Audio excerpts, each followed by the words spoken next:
Robert Lighthizer was in the congressional hot seat this morning, facing questions from lawmakers on trade.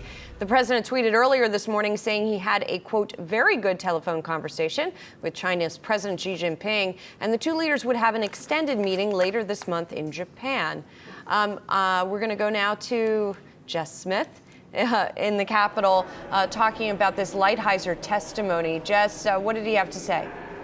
Well, he's still answering questions right now, and he talked about the situation with China, saying it is the most serious problem you can face in the trade space. He says what we're facing right now is worth a little discomfort at the moment. He was really pressed about the impact the tariffs are having on consumers and American companies. And he says the administration has to address unfair trade practices with China, and it's preparing for this next round of tariffs that could go into effect sometime soon if there is no resolution with China. He was again pressed on the consumer impact. Senator Rod Wyden said, what does this mean for college kids who are now going to have to pay more for the price of their laptop and other things they need for school?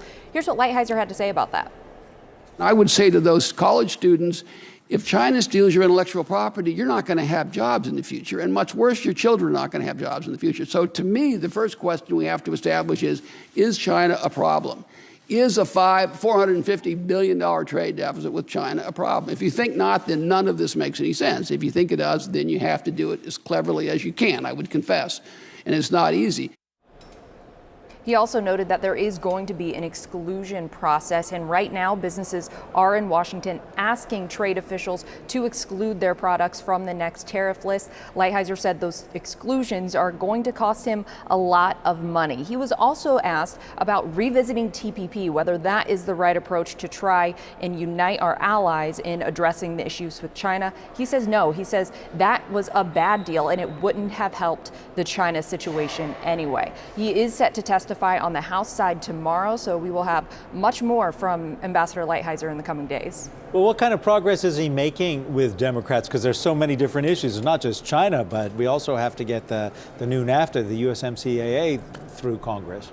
Right. The hearing they talked a lot about USMCA, and Lighthizer says he is making progress with House Democrats and with Speaker Pelosi. He says Speaker Pelosi has been fair and above board throughout this whole process, and Democrats are really focused on enforcement. He says he thinks the USMCA is enforceable, but he's working to make it even better. He says he's going to engage with these members, and he feels like they are on the right track. One other interesting point that I wanted to bring up, Senator Menendez asked him if it was appropriate for the president to threaten tariffs because Mexico was not doing enough on immigration, in the president's opinion. And Lighthizer said, absolutely. If you're to the point where you think something is in a national emergency, you do what you have to do.